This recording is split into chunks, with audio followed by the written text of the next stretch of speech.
her. There is nothing quite as dangerous as an arrogant man who thinks he has won, except perhaps the woman he drastically underestimated to get there. When 34-year-old Derek Sterling sent a gold-foiled, wax-sealed wedding invitation to his ex-wife, his goal was ruthlessly simple: absolute humiliation. He wanted her to witness his newfound millionaire lifestyle and his gorgeous younger bride.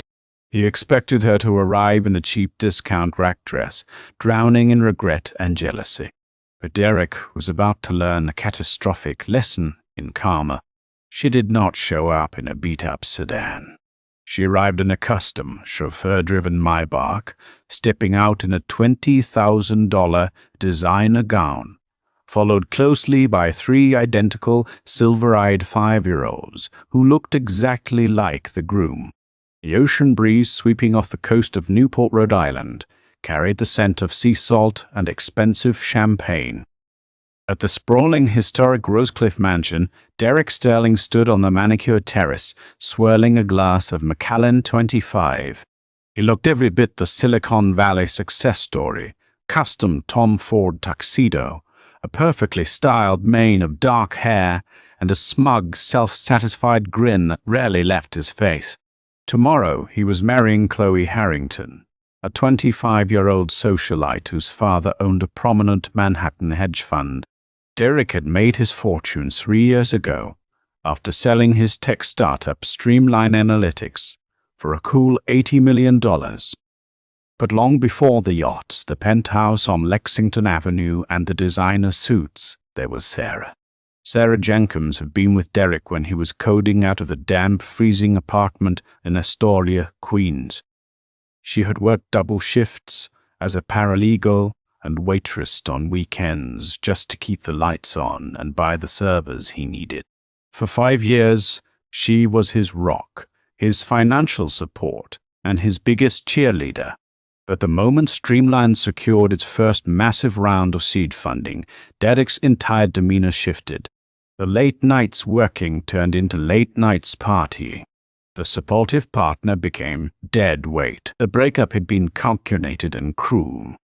Derek had secretly funneled his initial payout into offshore holding companies, drastically underreporting his net worth. He hired a ruthless divorce attorney, Jonathan Pierce, who buried Sarah in paperwork and legal threats until she was forced to walk away with a meager $10,000 settlement and the lease to their crumbling Astoria apartment. Derek had sneered at her in the courtroom, telling her she lacked the vision to exist in his new world. He moved Chloe into a penthouse the very next day. What Derek did not know, what he never stuck around long enough to find out, was that on the day the divorce was finalized, Sarah had fainted in a grocery store. The subsequent trip to the clinic revealed a truth that shattered her world all over again. She was pregnant. And the ultrasound didn't show just 1 heartbeat. It showed 3. Now, 5 years later, Derek wanted to rub her nose in his ultimate victory. He had tracked down her old Astoria address through a private investigator, assuming she was still trapped in the same cycle of poverty he had abandoned her in. He specifically requested his wedding planner send the heaviest, most ostentatious invitation possible. 200 miles away, in a sprawling, glass-walled office overlooking Central Park, Sarah Jenkins sat behind a sleek mahogany desk. The gold-embossed envelope rested on her pristine blotter. Derek Sterling and Chloe Harrington request the honor of your presence. Sarah traced the raised lettering with a perfectly manicured nail, a cold, unreadable expression on her face. Her personal assistant, a sharp-witted British woman named Beatrice, poured a cup of Earl Grey tea and set it gently beside the invitation. I assume we are sending a polite decline, Miss Jenkins? Beatrice asked, eyeing the ridiculous wax seal shaped like a crest Derek had clearly invented for himself. Or perhaps we just shred it. I can handle the shredding.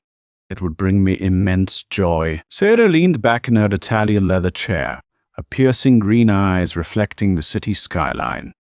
No, Beatrice, we aren't declining. Beatrice paused, the silver teapot hovering in the air. "You can't be serious. The man left you destitute.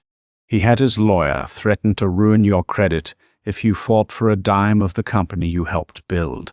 Why on earth would you give him the satisfaction of your presence?" "Because," Sarah said, a slow, dangerous smile curving her lips, "Derek invited the pathetic, broken woman he left behind. He expects a weeping victim. It would be incredibly rude of me not to introduce him to the woman I actually became." Derek's private investigator had been lazy. He had found the Astoria address because Sarah still owned the building.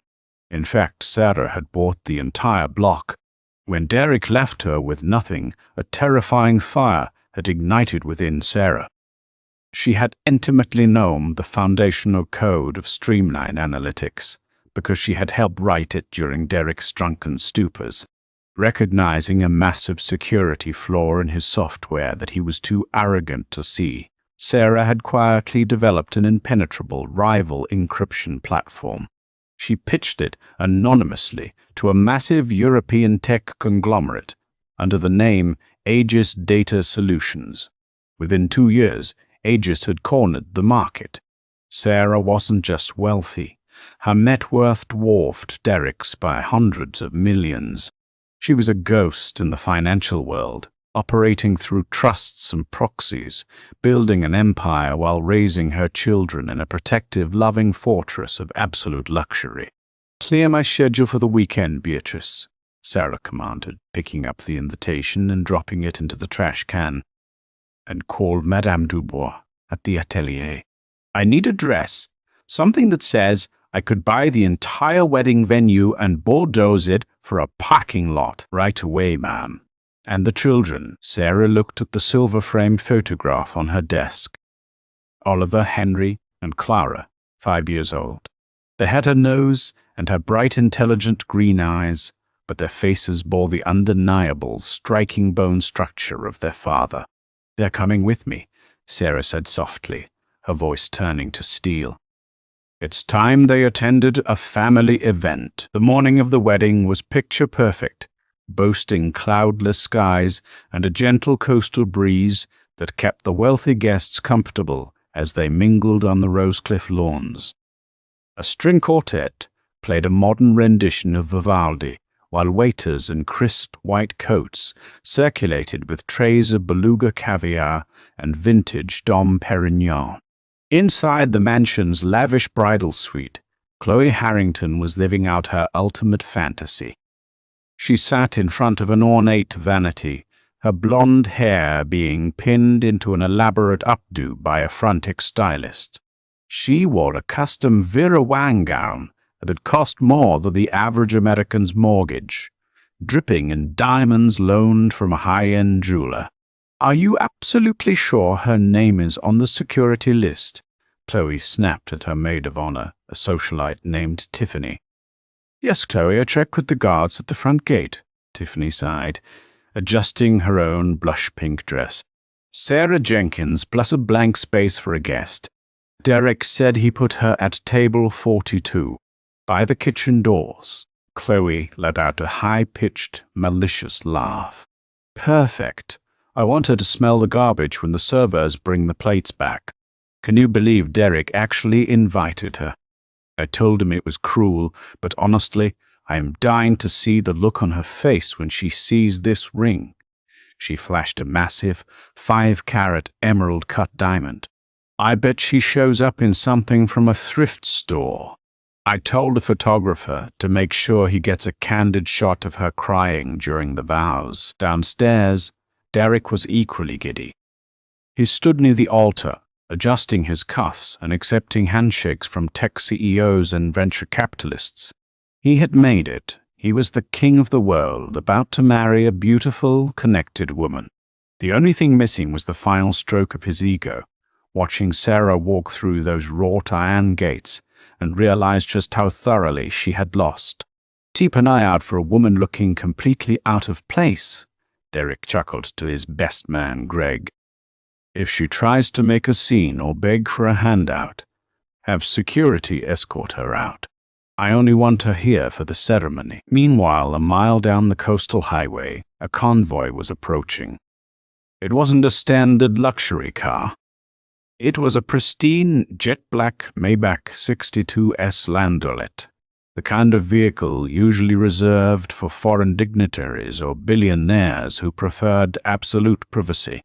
The windows were heavily tinted, reflecting the bright Rhode Island sun. Behind the Maybach followed a sleek black Escalade, carrying Sarah's personal security detail. Inside the Maybach, the atmosphere was remarkably calm. Sarah looked out the window, her expression serene.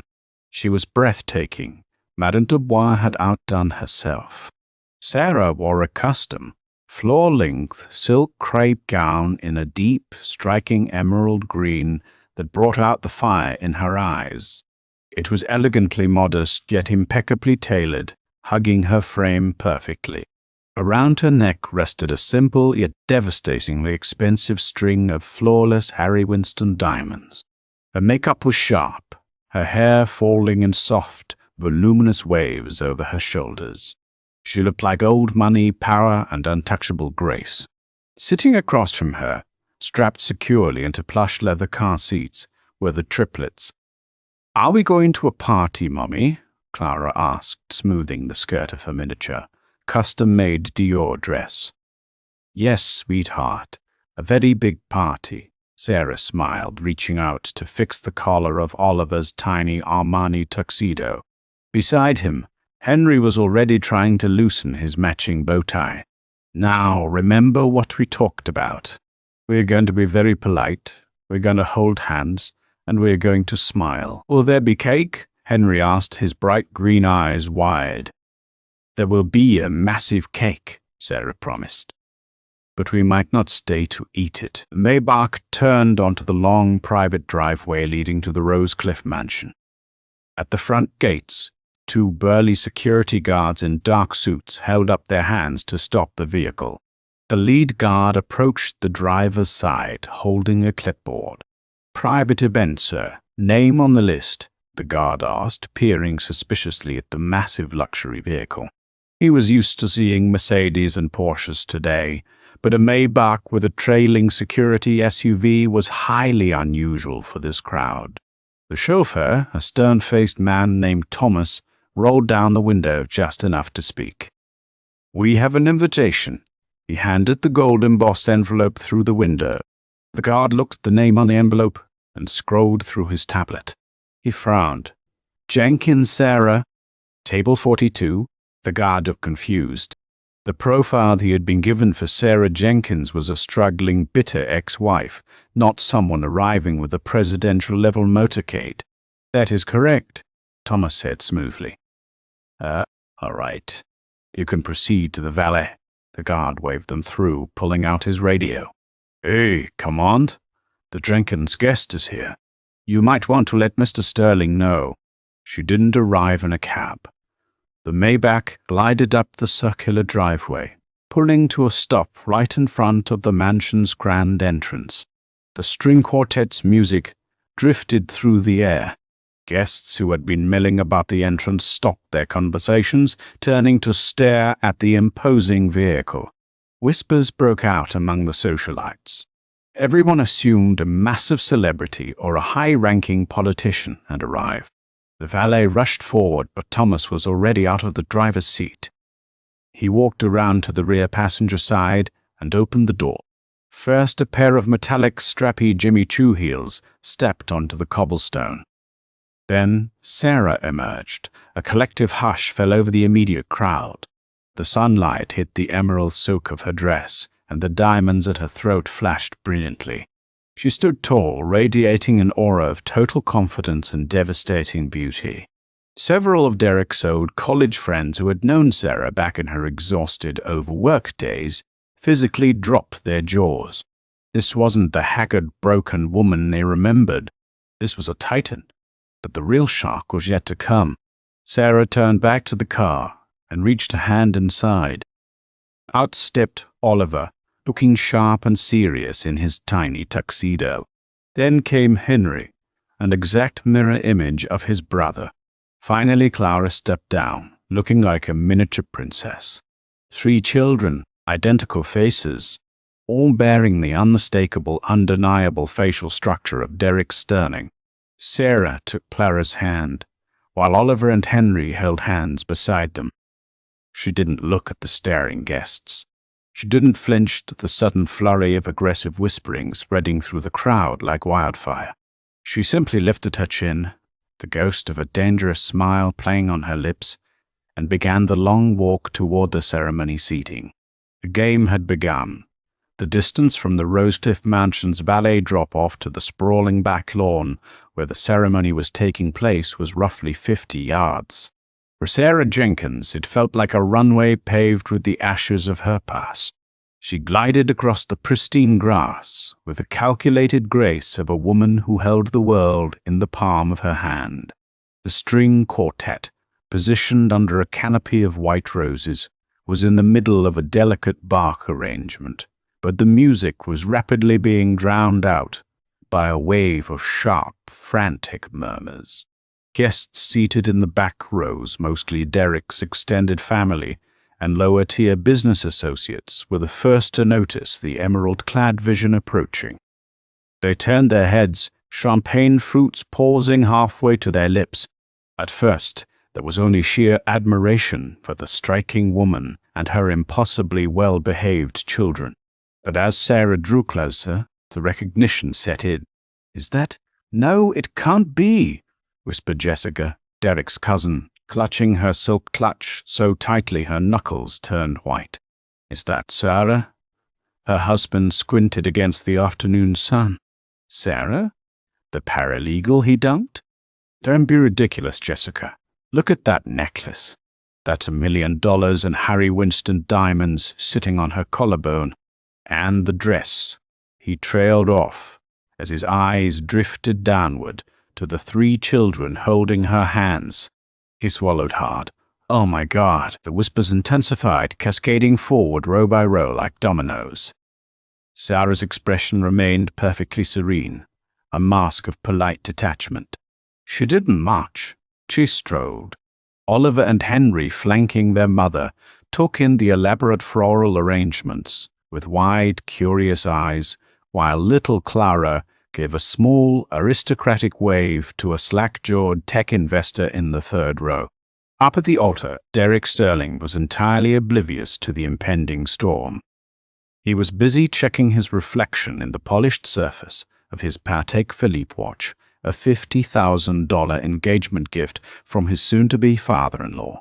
Beside him, his best man, Greg, shifted uncomfortably.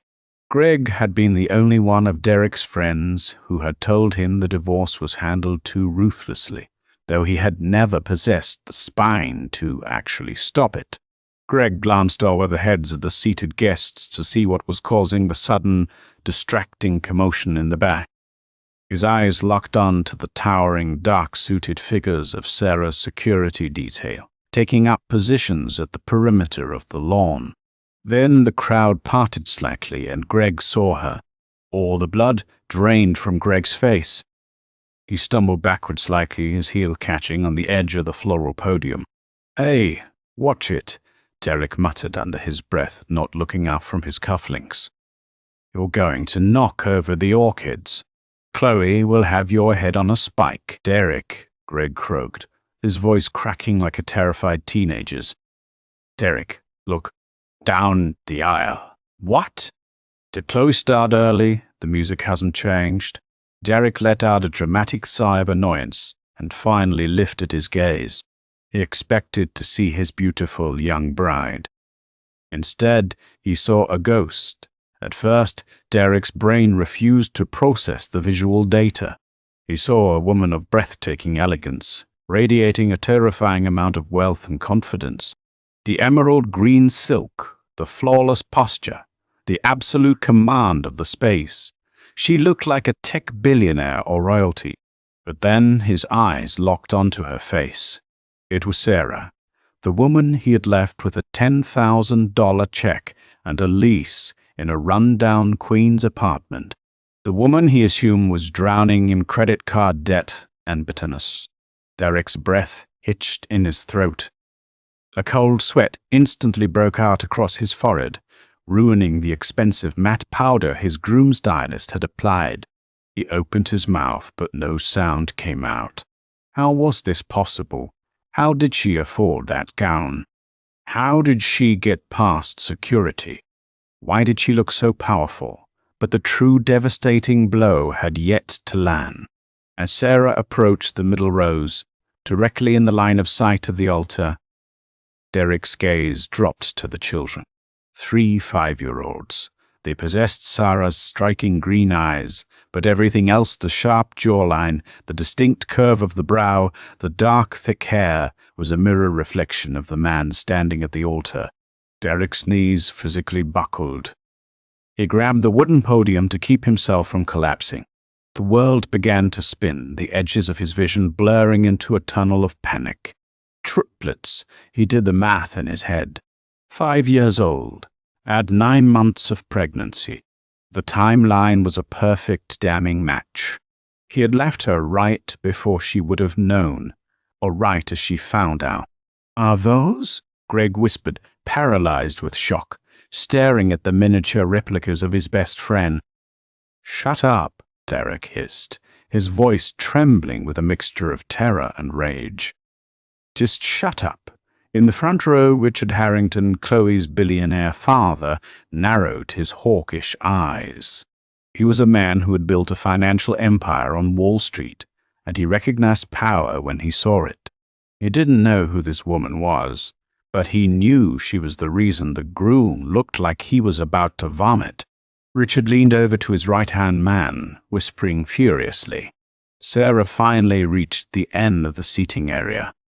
According to her invitation, she was meant to be seated at table 42, banished to the reception hall by the kitchen doors. Instead, she paused gracefully near the front row, directly in the center aisle. She met Derek's panicked, bloodshot eyes. She didn't glare. She didn't frown. She simply offered him a slow, devastatingly sweet smile. It was the smile of a predator that had successfully cornered its prey. "Hello, Derek," Sarah said. Her voice was not loud, but in the dead silence that had fallen over the crowd, it carried like a gunshot. "Thank you so much for the invitation. It's a beautiful day for a wedding, Sarah," Derek gasped, his fingers digging into the podium wood until his nails ached. "What are you doing here? Who's?" Before Derek could stumble through his pathetic question, little Henry tugged on Sarah's hand.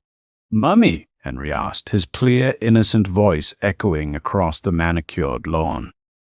"Is that the man who gave you the bad code?" A collective gasp ripped through the audience. In the second row, a prominent venture capitalist who had invested heavily in Derek's company leaned forward, his eyes widening. "No, sweetheart," Sarah replied smoothly, her gaze never leaving Derek's crumbling facade. "That's just someone Mommy used to know, before we built the castle." Suddenly, the grand, dramatic swell of Wagner's bridal chorus erupted from the speakers at the back of the mansion. The bride had arrived, but as Chloe Harrington stepped onto the grass in her $1,000,000 gown, ready to be the center of the universe, she realized with mounting horror that not a single person was looking at her. Every single eye, including the photographer's lens, was glued to the stunning woman in emerald green and the 3 little boys who looked exactly like the groom. Chloe Harrington had spent over $200,000 on her wedding entrance alone. She had hired a lighting director, a celebrity floral designer, and a choreographer to ensure her walk down the aisle was the most photographed, envied moment in Newport society history. But as she stood at the top of the white carpet, the scene before her was a disaster of apocalyptic proportions. Her guests weren't dabbing tears of joy from their eyes. They were whispering furiously behind their hands, leaning over the aisles to get a better look at a woman who was entirely, infuriatingly outshining her. "Why isn't anyone looking at me?" Chloe hissed at her father, Richard, who had stepped up to escort her. Richard's face was grim, his sharp eyes fixed on the altar. "Chloe, Keep walking. Keep your head up. Dad, who is that woman? Chloe demanded, her voice rising above the music. She finally spotted the source of the disruption. And then she spotted the children. Chloe wasn't the smartest woman in Manhattan, but she wasn't entirely oblivious. She saw the identical dark hair, the jawlines, the facial structures. She looked at the children, then looked at Derek, who was currently sweating profusely and looking as though he wanted the earth to swallow him whole. Chloe dropped her bridal bouquet. The imported white peonies hit the grass with a soft thud. Ignoring the protocol, ignoring the music, Chloe abandoned her father's arm and stormed down the aisle. She didn't look like a blushing bride. She looked like an enraged swan in yards of expensive tulle. "Derek!" Chloe shrieked as she reached the front, bypassing the rows of stunned guests. She pointed a manicured finger at Sarah. "What is the meaning of this? Who is this woman, and why are there children at my child-free wedding?" Derek opened his mouth, but his throat was bone dry. "Chloe, honey." "It's a misunderstanding." Sarah turned smoothly to face the furious bride. "Chloe, it's lovely to finally meet you. I'm Sarah, Derek's ex-wife. He was kind enough to send me an invitation, though I must admit I wasn't aware of the child-free policy. Derek failed to mention it on the butyl-wax-sealed envelope." "You're the ex-wife?" Chloe sneered, eyeing Sarah up and down. Her initial anger faltered for a fraction of a second as she took in the Harry Winston diamonds and the bespoke silk. This did not align with the narrative Derek had fed her. Derek had claimed Sarah was a bitter, penniless loser who had tried to drag him down. This woman looked like she owned a private island. "Security!" Chloe shrieked, turning toward the back of the lawn. "I want her removed. Right now. Get her out of my sight." Two of the venue's standard security guards began to rush forward down the aisle. However, before they could even get within 20 feet of Sarah, the two towering figures from Sarah's personal detail stepped smoothly into the aisle, blocking their path. The venue guards stopped dead in their tracks, intimidated by the clear professional superiority of Sarah's men. "There will be no need for that," Sarah said, her voice dropping an octave, carrying the weight of absolute authority. "I am a ticketed guest, and frankly, Chloe, I wouldn't want to miss this." "Derek, do something," Chloe screamed, rounding on her groom. "Tell her to leave. And whose brats are those?" The silence on the lawn was absolute. Even the string quartet had the good sense to abruptly stop playing. Derek finally found his voice, though it was weak and trembling. "Sarah, you need to go. You're making a scene. This isn't fair to Chloe." "Fair?" Sarah repeated the word slowly, tasting it. She took a step closer to the altar. The air around her seemed to drop in temperature. "Let's talk about fair, Derek. Was it fair when you hid $80 million in offshore accounts during our divorce to ensure the woman who built your company's foundation walked away with nothing? Was it fair when you sent your attack dog lawyer to threaten me into submission while I was vomiting from morning sickness?" A loud murmur erupted from the crowd. Jonathan Pierce, Derek's ruthless divorce attorney, was seated in the fourth row. He suddenly looked very interested in the stitching on his shoes. "I didn't know," Derek stammered, his eyes darting frantically between Sarah and the triplets. "I swear to God, Sarah, I didn't know you were pregnant." "No, you didn't," Sarah agreed calmly. "Because you were too busy moving into a penthouse with her," she gestured elegantly toward Chloe. "But that is entirely beside the point. I didn't come here to ask you for child support, Derek. Goodness no, that would be entirely unnecessary." "Then why are you here?" Chloe demanded, her face flushed with humiliation. Her perfect wedding was in tatters, reduced to a public soap opera. "I came because Derek wanted to show off," Sarah smiled, though her green eyes were glacial. "He sent that invitation to rub my nose in his grand success. I simply came to return the favor." And to clarify a few things for your lovely guests, Sarah turned her attention to the front rows, specifically locking eyes with a cluster of men in bespoke suits. The venture capitalists and tech CEOs who had bought into Derek's post-Streamline ventures. Many of you know Derek as the genius behind Streamline Analytics. Sarah addressed the crowd, her voice confident and carrying perfectly. What Derek failed to mention during his pitch meetings is that the core encryption algorithm, the only thing that made Streamline valuable, was written by me on a laptop in Queens while he was passed out on the sofa. That's a lie, Derek shouted, his face turning purple. That is actionable defamation, Sarah. I will sue you into oblivion. Sue me. Sarah laughed, a light, musical sound that sent shivers down Derek's spine. With what money, Derek? You've leveraged almost all of your liquid assets into your new venture, Haven Tech. A venture that, unfortunately for you, is about to be obsolete by Tuesday. Derek froze. What are you talking about? Sarah tilted her head. You really haven't kept up with the industry, have you? You're too busy picking out floral arrangements. She paused for dramatic effect, letting the silence stretch until it was agonizing. Tell me, Derek, have you heard of Aegis Data Solutions? A loud gasp came from the cluster of tech CEOs. Aegis Data Solutions was the absolute titan of the European market, a ghost company that had recently begun aggressively expanding into the US, crushing competitors with superior impenetrable architecture. Everyone knows Aegis, Derek spat, trying to regain some semblance of control. They're a European conglomerate. What does that have to do with you? I am Aegis, Sarah said simply. The words hung in the air, heavy and lethal. You, Derek scoffed, though the tremor in his hands betrayed him.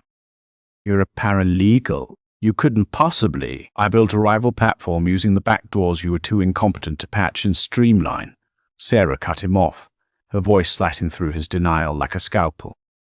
I launched Aegis anonymously. I own 90% of the equity. My net worth, Derek, surpassed your little $80 million payout 3 years ago. By Tuesday, Aegis is announcing a public merger that will completely absorb Haventech's only major client. You're ruined.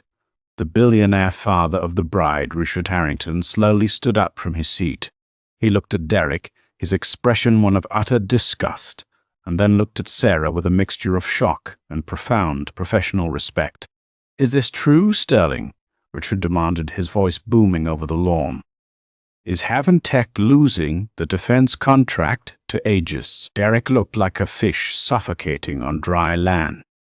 He looked at Richard, then at Chloe, who was currently weeping angry tears, her makeup running down her face.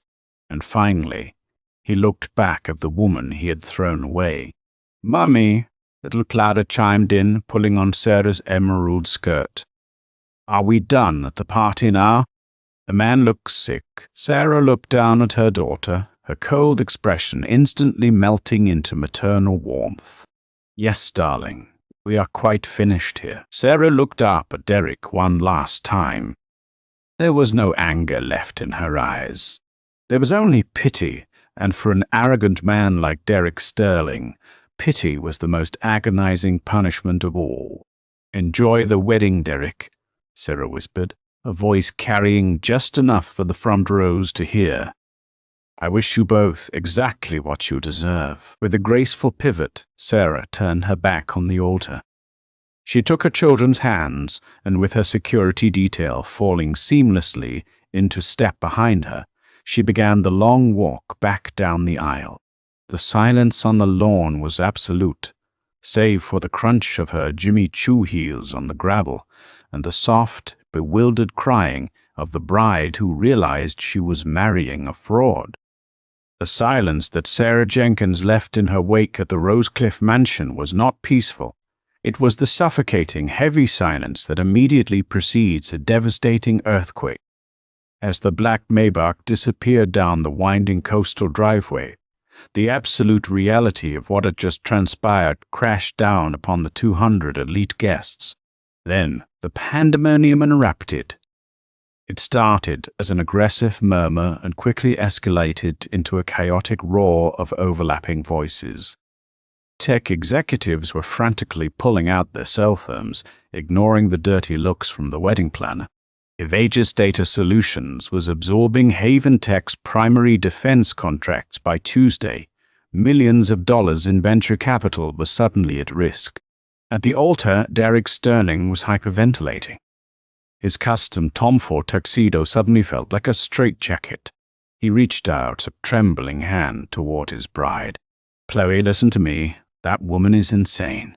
She's a bitter, pathological liar trying to ruin our day." Chloe Harrington stood rigidly, her breath coming in short, erratic gasps. The imported veil that had taken 2 Parisian seamstresses 80 hours to embroider was now tangled in her hair from her frantic movements. She looked at Derek, really looked at him, and for the first time she saw past the tailored suits, the leased yacht, and the curated charm. She saw a cornered, desperate fraud. "Liar?" Chloe's voice was a dangerous low hiss that amplified through the lapel microphone Derek was still wearing, broadcasting her fury to the entire lawn. "I just saw 3 children, Derek. 3 5-year-old children who look exactly like you. You told me she was barren. You told me she was a lazy gold digger who tried to steal your company. She is. She manipulated the data," Derek pleaded, his voice cracking. He looked frantically toward his best man, Greg, for support, but Greg had already taken 3 large steps backward, physically distancing himself from the blast zone. "Enough." The word cut through the chaos like a scythe. Richard Harrington, Chloe's father and the CEO of Harrington Capital, stepped onto the altar. He did not look at Derek with anger. He looked at him with the cold, clinical detachment of a butcher evaluating a piece of rotting meat. "Dad, do something!" Chloe wailed, tears of utter humiliation finally spilling over her mascara. "My friends are recording this. What I am doing, Chloe, is stopping you from making the biggest financial and social mistake of your life," Richard said flatly. He turned his hawkish gaze to Derek. "Is it true? Did you hide $80 million during your divorce proceedings?" "Richard, sir, you have to understand it was a complex corporate restructuring," Derek stammered, sweating profusely. "Yes or no, Sterling?" Richard barked, stepping into Derek's personal space. "The asset declaration was handled by my attorney," Derek deflected, pointing a shaking finger toward the 4th row. "Jonathan Pierce. He structured the offshore trusts." It was standard practice. Down in the audience, Jonathan Pierce, a partner at one of Manhattan's most ruthless family law firms, suddenly found himself the center of attention. When Sarah had revealed herself as the sole owner of Aegis Data Solutions, a company worth an estimated $4 billion, Pierce had felt the cold sweat pool at the base of his spine. If Sarah Jenkins decided to audit the original divorce filings with the unlimited legal war chest she now possessed, Pierce wouldn't just be disbarred, he would likely face federal wire fraud and perjury charges.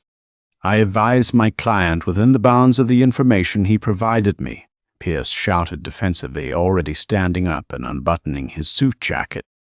"If Mr. Sterling omitted assets, that is entirely on him. I'm leaving." Without another word, the high-priced lawyer pushed past a weeping bridesmaid and practically sprinted down the center aisle toward the valet. Richard Harrington watched the lawyer flee, then turned back to Derek with a look of absolute disgust. "You are a liability, Derek. Not only are you about to lose your company to a woman who is infinitely smarter than you, but you have perjured yourself in a court of law. And you thought you could attach your sinking ship to my family's name. Richard, please, Haven Tech is still viable. The Andreessen Horowitz Series B funding is finalizing on Monday." "Not anymore, it isn't," Richard sneered, pulling out his phone.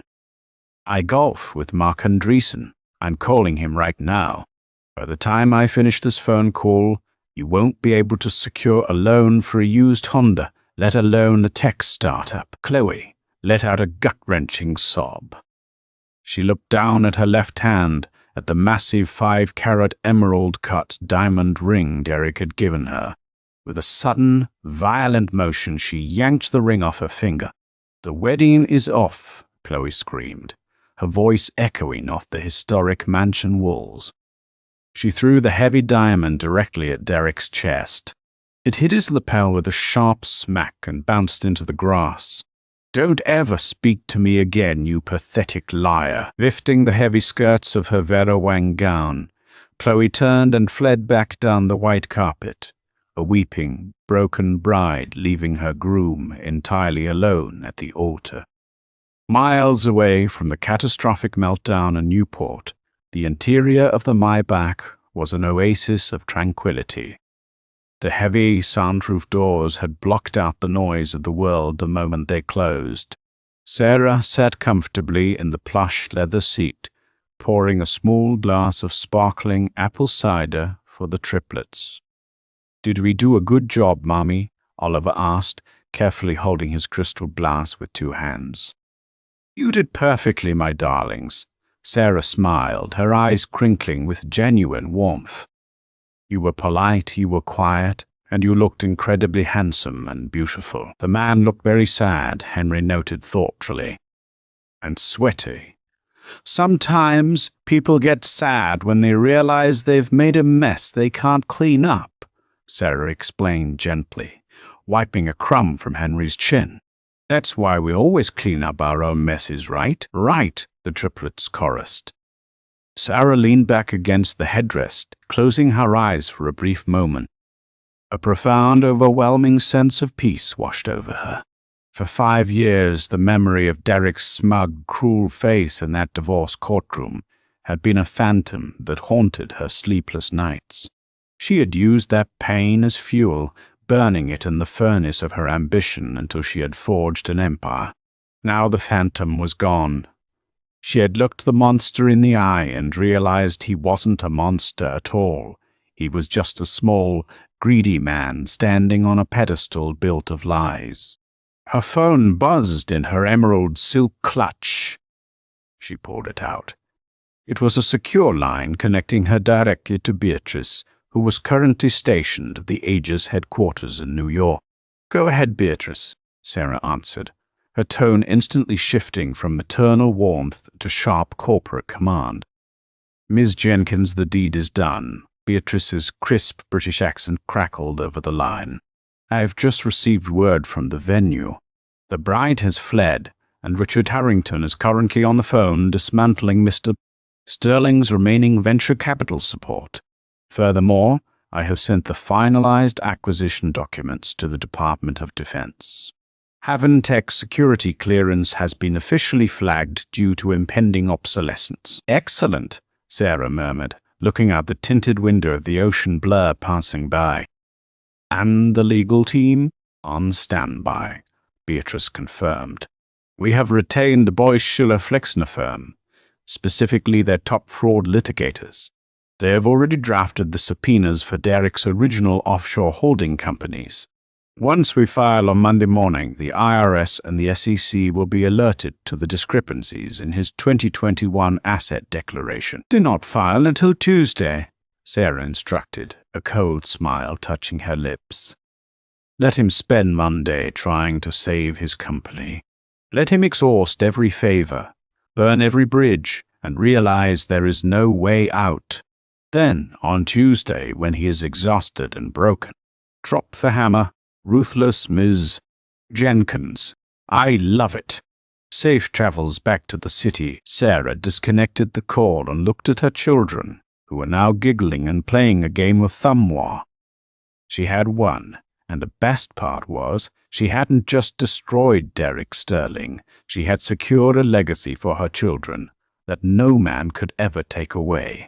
Monday morning in Manhattan broke with a torrential, unforgiving downpour. The dark, bruising gray skies perfectly reflected the catastrophic, suffocating mood inside the glass and steel executive offices of Haventech. Derek Sterling sat rigidly behind his massive mahogany desk.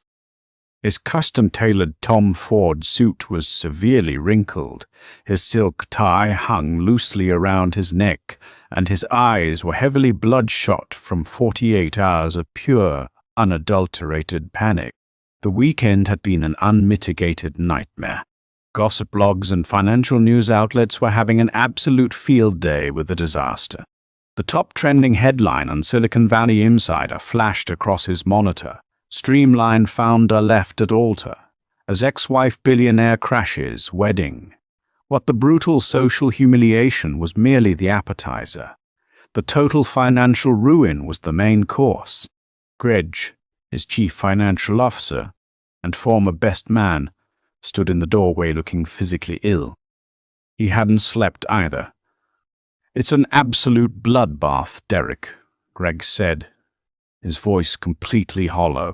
Richard Harrington made good on his threat. Andreessen Horowitz officially pulled their Series B funding term sheet at exactly 8 o'clock this morning. They cited an unforeseen liability regarding the founder's legal standing. Word already leaked to the press that Aegis Data Solutions is absorbing our primary Pentagon contract. Our stock valuation has plummeted 60% in just 2 hours. Derek slammed his fists onto the desk, rattling his expensive coffee mug. "It's illegal. What she's doing has to be illegal." "She stole my code."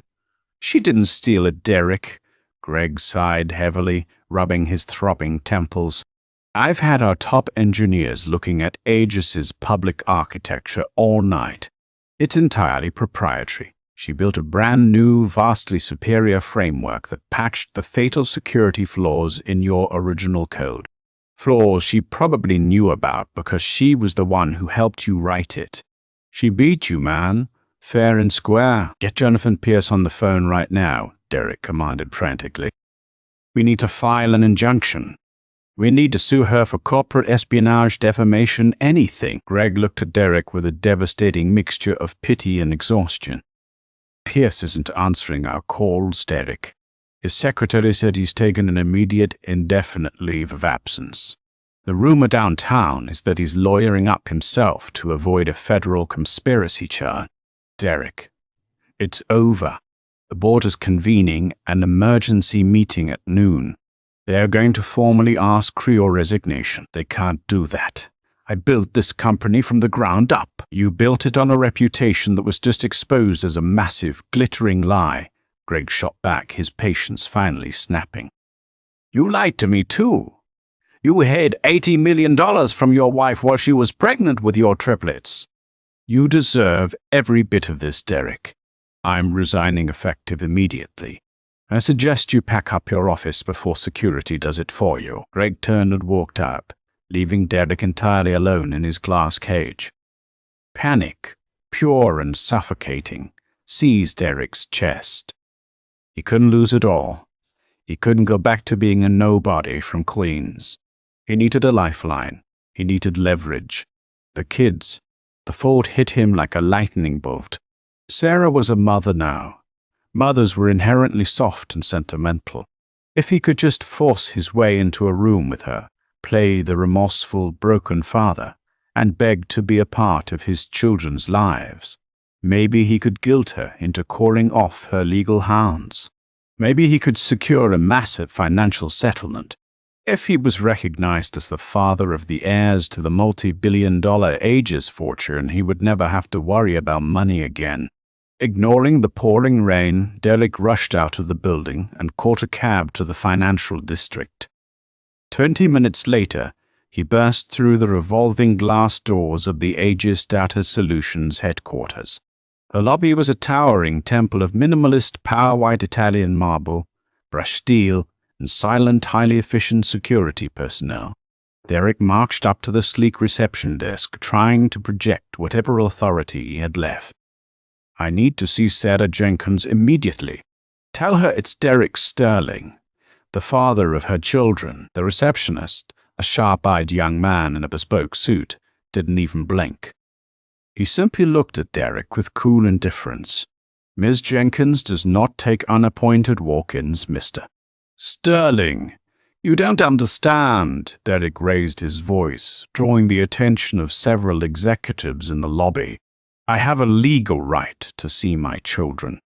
If she doesn't come down here right now, I will call the police and report her for kidnapping. That won't be necessary, Mr. Sterling. A crisp, authoritative voice echoed across the marble floor. Derek turned to see Beatrice, Sarah's impeccably dressed executive assistant. She was flanked by two massive security guards. Miss Jenkins is currently in a board meeting, finalizing the acquisition of your former clients, Beatrice said, her tone dripping with polite venom. She anticipated you might attempt a desperate stunt like this. She left a message for you. Beatrice handed Derek a thick, legal-sized manila envelope. Derek's hands shook violently as he tore it open. What is this? Derek chirped out, scanning the first document. That is a federal civil suit for fraud, breach of fiduciary duty, and concealment of marital assets, Beatrice explained crisply. A copy has also been furnished to the SEC and the IRS. You see, Mr. Sterling, hiding $80 million in offshore shell companies is a severe federal crime. Miss Jenkins' legal team has every wire transfer, every forged signature, and every damning email between you and your lawyer. Derek felt the floor tilt. He couldn't breathe. She can't do this. The kids, I'm their father. Biologically, perhaps, Beatrice noted coldly. But legally? The second document in that envelope is an ironclad preemptive restraining order and a petition for sole, unchallengeable custody, citing your imminent federal indictment as a threat to the children's well-being. No judge will grant you visitation when you are facing 10 to 15 years in a federal penitentiary. Derek dropped the papers. They scattered across the pristine marble floor. He fell to his knees, burying his face in his hands, completely broken. Miss Jenkins instructed me to pass along one final sentiment, Beatrice said, looking down at him without a shred of pity. She said that if you hadn't sent that wedding invitation, she might have let you quietly fade into obscurity. But your arrogance reminded her that a job half done is a job not done at all. Now, please leave the building, Mr. Straw. Sterling, before I have security throw you out into the rain. The torrential rain outside the Aegis Data Solutions building mirrored Derek Sterling's catastrophic ruin. Soaked in his $6,000 suit, his panicked calls to publicists and venture capitalists went straight to voicemail. Manhattan's elite had officially quarantined him. Desperate, Derek took the subway to his Lexington Avenue penthouse, shivering and leaving a trail of water in the opulent lobby. But Hector, the usually deferential head concierge, blocked the elevators, flanked by heavy security. Harrington Capital terminated the lease an hour ago, Mr. Sterling, Hector stated coldly. Your belongings are in a storage unit in Queens. If you trespass, the police will be called. With his credit card systematically freezing, Derek spent Monday night sleeping on the stiff leather sofa in his Haven Tech office. Tuesday morning brought the final fatal blow. At 8:30, the board of directors marched into the conference room. Chairman William Royce didn't even sit down.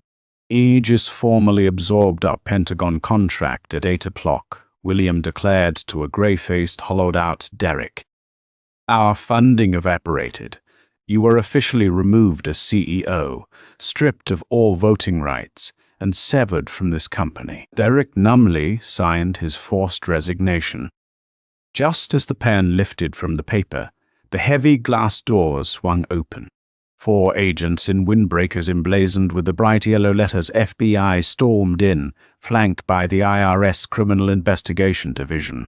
Derek Sterling, you are under arrest for multiple counts of wire fraud, tax evasion, and perjury, a lead agent barked, snapping heavy steel handcuffs onto Derek's wrists. Derek begged and wept, but his board members looked away, washing their hands of him. The agents marched him out through the front lobby onto the bustling sidewalk, straight into a swarm of tip-top photographers and journalists. Camera flashes blinded him as reporters shouted questions about his offshore accounts and his billionaire ex-wife. The tech genius was shoved into an unmarked SUV, finally realizing Sarah hadn't just beaten him, she had orchestrated a flawless symphony of his own destruction. 3 miles away, high above Central Park, Sarah Jenkins stood in the penthouse suite of Aegis Data Solutions, sipping artisanal green tea. The muted television displayed the breaking news. Havantech founder arrested. Stock plebon Sanciero. Her assistant, Beatrice, stepped into the office with a sleek tablet.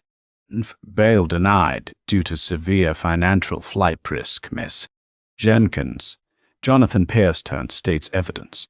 Furthermore, the family court judge signed the expedited order. You have absolute sole custody. His parental rights are suspended indefinitely. Sarah exhaled a long, slow breath. The suffocating ghost of the man who had abandoned her was finally gone. Close the Sterling file, Beatrice. I don't want to hear his name again. An hour later, the black Maybach pulled up to a beautifully renovated brick building in Astoria, Queens, on the exact street where Sarah had lived 5 years ago. In place of her crumbling apartment complex stood the new Aegis Foundation, a state-of-the-art facility providing free legal aid and housing for single mothers. A crowd of local politicians, news crews, and supported families had gathered. Sarah stepped out with Oliver, Henry, and Clara. Oliver proudly wore his miniature tuxedo. The crowd erupted into applause as Sarah took the podium. 5 years ago, I lived on this street with $10,000 to my name and a terrifying, beautiful secret that became 3 wonderful children, Sarah said, her voice ringing clear. I was told by a man who held all the power that I lacked the vision to succeed in his world. He was right. His world was built on greed and deception. So I built my own. The crowd cheered loudly. Sarah placed her hand on the brass plaque by the door. This foundation is a promise that no woman will ever stay in the dark because she cannot afford the light. We are not just building software at Aegis. We are building fortresses. With her triplets beside her, Sarah took oversized golden scissors and sliced through the thick red ribbon. The cameras flashed, capturing a woman at the absolute pinnacle of her power.